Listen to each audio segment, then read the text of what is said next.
welcome to Quills and Cloaks, a writing and fandom podcast, delving into the world of fandom discussions, author writing tips, and of course, all things Harry Potter. I'm Christi J. Whitney, and I will be your host and your professor, so unroll those parchments because class is in session. Hello everyone, welcome to episode 4 of Quills and Cloaks, and I am really excited for this episode because I'm going to shift gears a little bit. If you've been tuning in, you know that this is a writing and fandom podcast, and I started the first 2 episodes with delving into some Harry Potter things. Today, I am going to switch caps and put on my author hat, and I wanted to talk about some questions that I often get when it comes to my writing process with my books. Now, I've been a writer since really I was in middle school. I used to write tons of stories and then hide them away in my desk drawer because I had absolutely no confidence for anyone to look at them.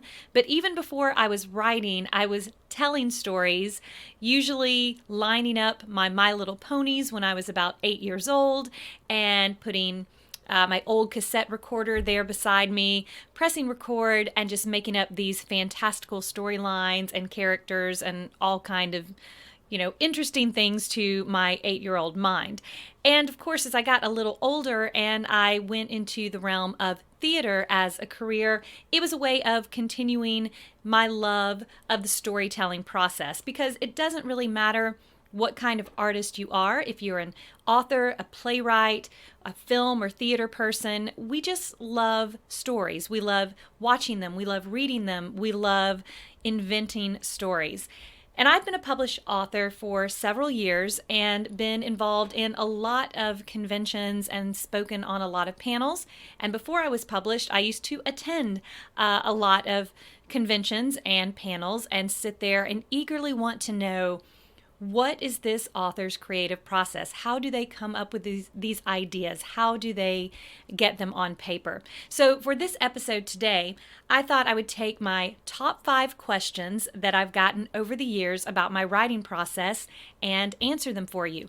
And if you are, a writer out of hobby and you just do it for pleasure, or whether you write fan fiction or you're looking to become a published author, whatever that case may be, I hope that you'll be able to take away maybe a few ideas from this top 5 I'm going to go over with us today.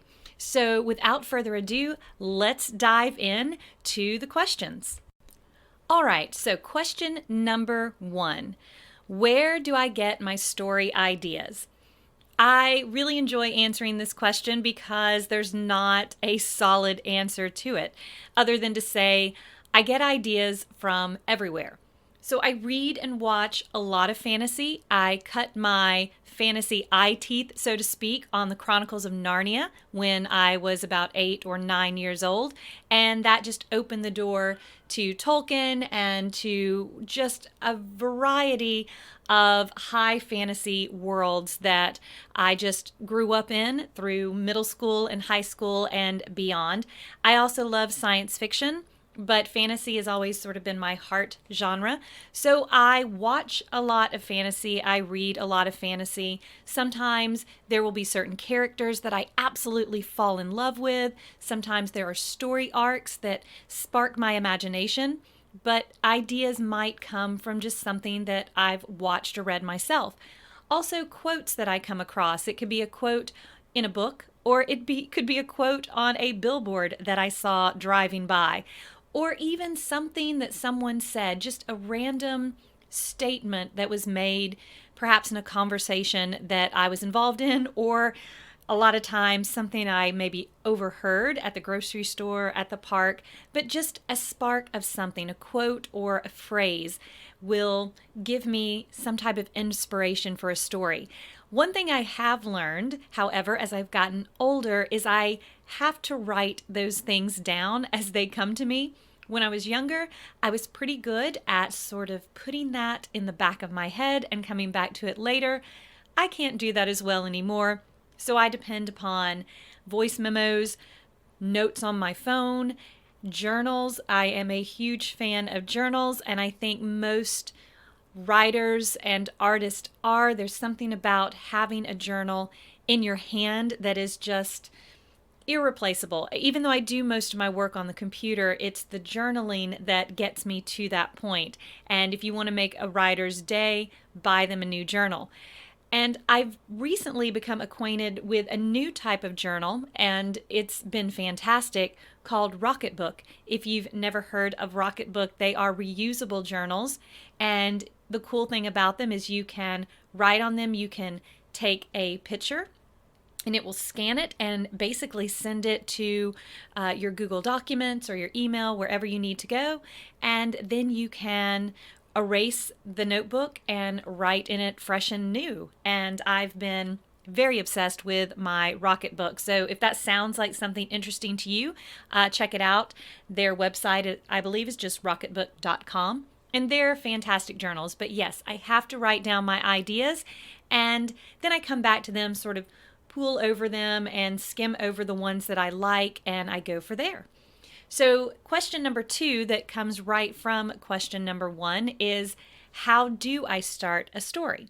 Well, sort of piggybacking off the question number 1, I get an idea, and then in my head I start developing scenes. I'm very much a visual person, and as I am coming up with ideas for my books, they run like a film or sometimes even a play in my head. And I will sort of manipulate it inside my head, an image here, an image there, putting things together. And sometimes I will go straight from there to putting it on paper. Now, there are times that I actually start my stories with a piece of dialogue.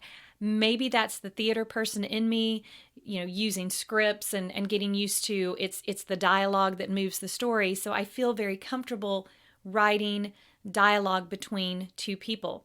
So for my first series, the Romani Outcast, for Gray, the first scene I ever wrote was actually a piece of dialogue between my main character and another person. I don't worry about any details. I don't worry about the sort of stage direction, so to speak, what the characters are doing, where they are. I just focus on their dialogue, and it builds from there.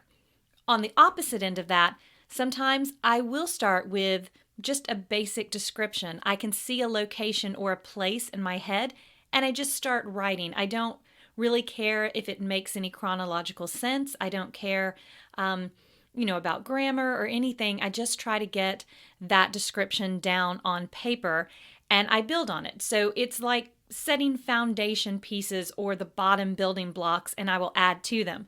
Now, I've also learned in my journey as a writer that I do have to outline, and I've gotten better at outlining things in the beginning stages. But when I was first starting, I would often just run with the ideas until I sort of hit a wall, and then I would stop and I would go back and do an outline. But that's an episode for another time on whether it's better to outline or just to sort of write spontaneously. I definitely wrote more spontaneously when I was first starting out as an author, definitely. So that leads us to question number 3. How do I handle writer's block? And this is probably the question I am most often asked, whether it's on a panel or I'm doing a live on my TikTok and people have questions about writing. It's the writer's block. And, it could be for you're writing a piece of fan fiction, you're writing a short story, you're writing a novel, you're writing a graphic novel. We all have writer's block at some point in time. Sometimes, often during the course of the creative process, it just hits you between the eyes and you have nowhere left to go. And it's a terrible feeling. And it doesn't matter if you've written 20 books or 2 books, it's going to happen to you at some point. How do I handle it personally? Well, there are 2 sort of trains of thought, 2 ways or 2 directions that I go. If I'm writing something purely for pleasure, it might be some hobby, it might be a piece of fan fiction, something that I am writing on my own time, well, I might step away from the project until I feel inspired again, and then come back to it. But when I'm writing for a deadline, I have a publisher who's looking for my second draft or looking for my revisions by a certain date, writer's block, I can't just walk away and until I feel inspired again. I have to get through it. So when I'm utterly stumped, I will either walk away from it for a brief period of time. I might go take a walk, put in some music, play some scenes over in my head. I might sit down and read something or watch something. I don't typically sit down and watch an entire movie, but I find that I will go to YouTube a lot of times and pull up scenes from television shows or movies where there was a character in it that is similar to a character I'm writing, or maybe a situation that was similar, and try to get myself back into that mode and open up my brain for some, new trains of thought there.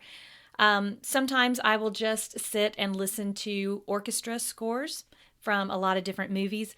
But the bottom line is I can't do that forever. I'm going to have to sit back down and push through. Oftentimes that means I need to go to another place in my story and work on that. Or I need to go back to my outline and rewrite and really look at it again. But I find if I keep pushing forward in some direction, the floodgates will eventually open. But again, that's for me in writer's block. I think every writer has a different way of handling it, but definitely the pressure. And I'm saying definitely a lot here because I feel very strongly about this. When you have the pressure of a due date, so if you don't have a publisher, over your head telling you it has to be done on a certain date, give yourself a due date. It's not a bad thing to have a due date. And that helps me with my writer's block. Leading to question number 4. What do I write first, my characters or my stories? And even though I've been asked this question many times, I think I answer it differently every time that I impose the question, because it really depends on the project I'm working on. The one that I did first, my first trilogy, The Romani Outcast, I definitely started with characters. Characters came to me first. I saw the main character in my head, and I went from there. I saw a conversation happening, and I built on that. And then the world came into existence as I got to know my characters better. For the project that I am currently working on, the world came first, followed by a basic plot, and then characters that fit into my plot. So honestly, it does depend on the story you're trying to tell. And that takes me to my final question of my top 5, and that is, how do I create good characters? And I always answer this by starting with, what do you think makes a good character? Because we all have a lot of ideas, and sometimes people will use the word good to mean different things. Now, I'm not talking about a good character as in morally good versus morally evil, because some of the best characters that I've ever watched or read about were actually villains, and I have a sort of special place in my heart for a villain with a tortured soul, even possibly a villain with a redemptive type of arc to them. Also, really good characters don't have to be likable. If we go back to Harry Potter, because I always enjoy referencing Harry Potter, think of the character of Professor Umbridge. I would say arguably one of the most disliked characters universally in the Harry Potter universe, because she is just so vile. There is nothing about her that is remotely relatable or redeemable. But that just means she's a fantastic character because she invokes such a strong, passionate, negative response from so many readers. And I think that's what it's about. Whether you are making a character that you intend to be likable and relatable, or you're crafting a character that you want to be despised, if you have a character that invokes some type of emotional response in your reader, I think you've written a good character. Characters do, though for the most part, I think when this question is posed to me, they're talking about a character that's relatable, such as a main character. So yes, you do need to make a relatable character. And how can that happen? Well, you have to give your character realistic motivations. Motivations are what drive us. We have to have a reason behind what we do. It makes these characters feel real. Maybe perhaps do some dialogue and speak the dialogue out loud to make sure your character sounds true and sounds real and not contrived. Give your character flaws, weaknesses, or perhaps just even a certain quirk, something that is going to connect us to your character. I myself have never been a fan of the larger than life character that just has absolutely no flaws. There's no way that I can find some common ground with this character. So the weakness or the quirk could be something really large, as in a crippling fear of failure. It could be something kind of cute and funny, like Ron Weasley's fear of spiders. It could be a quirk like my main character Josephine has in the Romani Outcast. She has a habit of biting her nails a lot, which is something that Sebastian notices about her. So they could be small things. They can be large things. Flaws, there are so many, and there are lots of websites you can even go to that give you some, really standard flaws that a character can have, but they need to be able to travel somewhere. They need to be able to go from point A to point B, and having flaws, weaknesses, quirks, things inside them that are not perfect are not only going to make those characters relatable, but also give them a point, an end point to get to. And with that, those are the top 5 questions about my writing process that I most often get. Now, I know that there are always more questions about writing, and as an author, I love to answer questions. So if you have one, head on over to my YouTube channel, which is Christi J. Whitney, and feel free to leave your question or comment in the comment sections there underneath this podcast. And if you are interested in my book series or finding out more about what I write, then please, you are welcome and feel free to check out my website, ChristiJWhitney.com. I will definitely, and that's my word for the day, I have come to realize, but I will be back for more writing episodes in the near future. So based on questions that I get or comments that I get, we might have a whole lot of writing things to talk about. But next week's episode, just to give you a bit of a preview, I'm going to switch back over to my Harry Potter fandom, and I really want to talk about characters from a literary standpoint. I am an English teacher, I am a writer, and so I love to talk about characters. And Severus Snape, as many of you know that follow me on TikTok and other platforms, he is probably my favorite modern literary character. And I feel that he is really a good representation of a modern Byronic hero. So if you don't know what a Byronic hero is, or if you are interested in hearing my thoughts on why Snape is such a fantastic literary character, then tune in next week because I am going to be gushing over my favorite character in the Harry Potter series. And as I said last week, I also will be having some interviews with some very special people coming up soon, so I hope that you will stay tuned for that. Thank you for joining me today for Quills and Cloaks. Now don't leave your cauldron simmering and gather up your wands because class is dismissed.